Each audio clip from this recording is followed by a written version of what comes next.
नमस्कार, आप जी न्यूज देख रहे हैं। आपके साथ मैं हूं विद्यानाथ झा। इलाहाबाद हाईकोर्ट ने डीएनडी टोल रोड को टोटल टैक्स फ्री कर दिया है। इलाहाबाद हाईकोर्ट ने अपने एक आदेश में कहा है कि डीएनडी पर टोल टैक्स की वसूली तत्काल प्रभाव से रोक दी जाए। जी न्यूज ने सबसे पहले डीएनडी टोल रोड पर आम लोगों से अवैध वसूली का मुद्दा उठाया था। कानूनी लड़ाई में देश के आम लोगों की जीत हुई है। डीएनडी को संचालित करने वाली company Noida toll bridge company limited यानी कि एनटीबीसीएल पर लगातार ये आरोप लग रहे हैं कि कंपनी ने बहुत पहले ही अपने हिस्से का मुनाफा कमा लिया और अब जो टोल टैक्स वसूला जा रहा है वो अनैतिक है। यही बात इलाहाबाद हाईकोर्ट ने भी अपने फैसले में कही है। हाईकोर्ट ने डीएनडी को टोल फ्री करने का आदेश देते हुए एनटीबीसीएल से कहा है कि आप पहले ही ज्यादा पैसा वसूल चुके हैं और अब आपको और टैक्स वसूलने का अधिकार नहीं है। आपको बता दें कि इस जनहित याचिका पर कोर्ट ने 80 से ज्यादा सुनवाइयां की और इस बीच टोल वसूलने वाली कंपनी ने 3 बार टोल टैक्स बढ़ा दिया। डीएनडी फ्लाईवे के निर्माण के लिए 7 अप्रैल 1992 को नोएडा और दिल्ली सरकार के बीच एक एग्रीमेंट हुआ था। इसके बाद दिल्ली और नोएडा प्रशासन ने infrastructure leasing and finance company यानी कि IL&FS के साथ करार किया। IL&FS ने 8 अप्रैल 1996 को Noida toll bridge company limited यानी कि एनटीबीसीएल का गठन किया। साल 2001 में Delhi Noida DND toll bridge शुरू हो गया। तो अप्रैल 2015 में डीएनए में हमने मौजूदा दौर में अंग्रेजों के जमाने के लगान यानी कि टोल टैक्स पर गंभीर विश्लेषण किया था। हमने आपको बताया था कि कैसे आजादी के लगभग 70 सालों के बाद भी आपको अच्छी सड़क पर चलने का पूर्ण स्वराज नहीं मिला है। जी न्यूज की टीम ने इन्वेस्टिगेटिव रिपोर्टिंग की मदद से पूरे देश को दिखाया था कि कैसे दिल्ली को नोएडा से जोड़ने वाला डीएनडी फ्लाईओवर पूरी तरह से भ्रष्टाचार की नदी में डूबा हुआ है। हमें इस बात की खुशी है कि हमारी ये मुहिम न सिर्फ रंग लाई है बल्कि हाईकोर्ट के एक आदेश ने अब डीएनडी पर टोल टैक्स की वसूली का अंत कर दिया है। आप भी देखिए कि ये सब कैसे हुआ।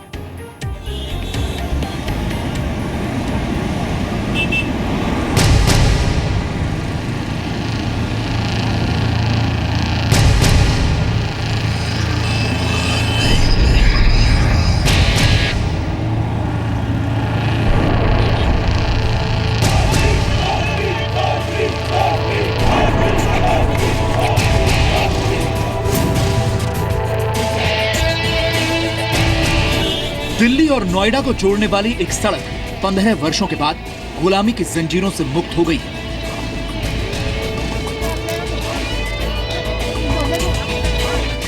इलाहाबाद हाईकोर्ट ने दिल्ली और नोएडा को जोड़ने वाली 9 किलोमीटर लंबी सड़क यानी डीएनडी फ्लाईवे के लालच वाले दरवाजों को तोड़ दिया है।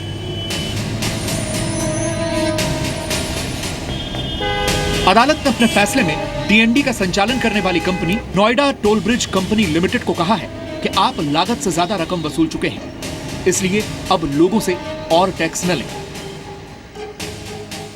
नोएडा टोल ब्रिज को कोई भी कीमत पर टोल टैक्स का अधिकार नहीं है, क्योंकि उन्होंने इतना वसूल लिया। उनके वकीलों ने कहा कि हम सुप्रीम कोर्ट जा रहे हैं, 2 हफ्ते के लिए स्टे दिया जाए, तो हाईकोर्ट ने उनकी बात को एकदम खारिज कर दिया।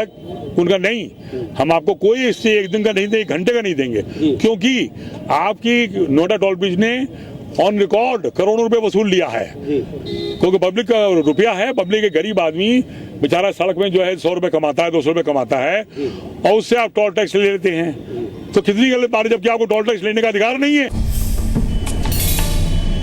डीएनडी टोल रोड इस बात का उदाहरण है कि लालच की इंजीनियरिंग एक सड़क का खर्च आम लोगों से वसूल कर उसे प्राइवेट कंपनियों और सरकारी अफसरों की जेब तक पहुंचा सकती है। आपने किस्से कहानियों और फिल्मों में सुना होगा कि अंग्रेज भारत के लोगों से कई बार 2 गुना और 3 गुना तक लगान वसूल लिया करते थे, लेकिन अंग्रेजों के बाद जब अपने ही भारत के लोगों को लूटने लगे तो इस लगान पर लगाम लगाना मुश्किल होता है। प्लानिंग कमीशन की एक रिपोर्ट के मुताबिक एनटीबीसीएल को डीएनडी टोल वसूली से पहली बार वर्ष 2006 में फायदा हुआ। उससे पहले तक कंपनी घाटे में चल रही थी और घाटे की रकम लागत में जोड़ी जा रही थी। वर्ष 2001 में एनटीबीसीएल द्वारा डीएनडी टोल से वसूली का लक्ष्य 500 करोड़ था। वर्ष 2004 में लागत और रिकवरी कॉस्ट बढ़कर 695 करोड़ रुपए हो गई और वर्ष 2014 में तो कंपनी ने रिकवरी कॉस्ट का एस्टिमेट बढ़ाकर 3,458 करोड़ रुपए कर लिया। यानी डीएनडी टोल रोड बनाने की कुल लागत थी करीब 408 करोड़ रुपए और अब लागत वसूली का लक्ष्य है 3,458 करोड़ रुपए।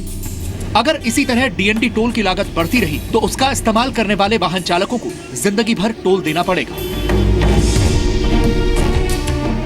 सर, कितने सालों तक आपको ये लड़ाई लड़नी पड़ी? देखिए, लड़ाई तो हमारी 2010 से है। पहले भी हमने कई बार यहाँ पर प्रदर्शन किया था। उसके बाद 2012 में हम माननीय उच्च न्यायालय की शरण में गए थे। उन्होंने हमारी बात को सुनकर ये फैसला दिया है। सर, जी न्यूज़ लगातार ये मुहिम चला रहा था कि डीएनडी जो है उसको टोल फ्री होना चाहिए क्योंकि जितनी लागत लगी थी उससे कहीं ज़्यादा वसूल कर लिया गया है। आपका क्या कहना है? जी न्यूज़ को बहुत बहुत धन्यवाद। 20 लाख लोगों की तरफ से धन्यवाद। पूरी नोएडा फेडरेशन ऑफ आरडब्ल्यू जो जीती है उसमें जी न्यूज़ का बहुत बड़ा योगदान है। जी न्यूज़ ने कई बार इस अनैतिक टोल ब्रिज की खबर दर्शकों को दिखाई और इस पूरे गोरख धंधे की गहराई से पड़ताल भी की थी। वर्ष 1998 में दिल्ली और उत्तर प्रदेश सरकार के बीच एक समझौता हुआ। इस समझौते के मुताबिक यह तय किया गया कि दोनों राज्यों की तरफ से यमुना नदी पर ओखला बैराज से लेकर निजामुद्दीन ब्रिज तक 14 किलोमीटर के इलाके में कोई भी टोल फ्री रोड नहीं बनाई जाएगी और यह समझौता तब तक लागू रहेगा जब तक कि डीएनडी टोल रोड पर पीक आवर्स में गुजरने वाली गाड़ियों की संख्या प्रतिदिन 16,000 से ज्यादा नहीं हो जाती। बाद में गाड़ियों की संख्या की शर्त को 16,000 से घटाकर 9,600 कर दिया गया। इसका मतलब यह हुआ कि इस समझौते में यह बताया गया है कि अब डीएनडी टोल ब्रिज के अलावा 14 किलोमीटर के इलाके में सरकार कभी भी कोई सड़क या कोई ब्रिज नहीं बना पाएगी। यह समझौता इसलिए किया गया ताकि नोएडा दिल्ली के बीच आने वाले वाहनों से टोल वसूली का एकाधिकार एनटीबीसीएल के पास ही रहे। और अब नियम यह है कि अगर लगातार 180 दिनों तक डीएनडी टोल रोड पर पीक आवर्स में 9,600 या उससे ज्यादा गाड़ियां गुजरेंगी तभी दिल्ली या नोएडा प्रशासन यमुना नदी पर कोई और पुल बना सकता है। लेकिन अगर 180 दिनों के दौरान एक भी दिन पीक आवर्स के दौरान डीएनडी टोल से 9,600 से एक भी गाड़ी कम गुजरी तो दिल्ली या उत्तर प्रदेश सरकार यमुना नदी पर कोई दूसरा पुल नहीं बना सकती। लेकिन यह संभव ही नहीं है। दस्तावेज हमारे पास हैं जो ये बताते हैं कि डीएनडी टोल रोड बनाने वाली कंपनियों IL&FS और एनटीबीसीएल को आसपास की 100 एकड़ जमीन भी ₹1 सालाना की लीज पर मिली है। यानी डीएनडी टोल ब्रिज के आसपास की 100 एकड़ जमीन भी इन्होंने हथिया ली है ₹1 के दाम पर, जिसमें से 66 एकड़ दिल्ली सरकार ने और 34 एकड़ जमीन उत्तर प्रदेश सरकार की तरफ से इन कंपनियों को लीज पर दी गई है। उस वक्त इस जमीन की अनुमानित कीमत करीब 55 लाख रुपए बताई गई थी, लेकिन वर्ष 2003 में एनटीबीसीएल ने जमीन की कीमत को रीवैल्यू करवा लिया और जमीन की कीमत 55 लाख रुपए से बढ़कर 135 करोड़ रुपए हो गई। कुछ ही महीनों के बाद वर्ष 2004 में एनटीबीसीएल ने डीएनडी फ्लाईवे के नाम से अपनी ही एक और सब्सिडियरी कंपनी बना ली और फिर एनटीबीसीएल ने 30 एकड़ जमीन 103 करोड़ रुपए में अपनी ही कंपनी डीएनडी फ्लाईवे को बेच दी और इस डील में नोएडा प्रशासन ने 8 करोड़ रुपए की स्टैंप ड्यूटी भी नहीं वसूली, यानी इसे भी माफ कर दिया। डीएनडी फ्लाईवे पर करप्शन का कंक्रीट बिछाकर सच्चाई के पन्नों को छिपाने की कोशिश की गई थी, लेकिन हमने भ्रष्टाचार की इस सड़क को गहराई तक खोदा और सच वाला हर पन्ना अपने दर्शकों के सामने रखा। मुनाफे के बाद सालों तक अवैध तरीके से टैक्स वसूला जा रहा था, जिस पर अब कोर्ट के फरमान के बाद, आदेश के बाद रोक लगा दी गई है। जी न्यूज़ ने प्रमुखता से इस खबर को आप तक पहुंचाया।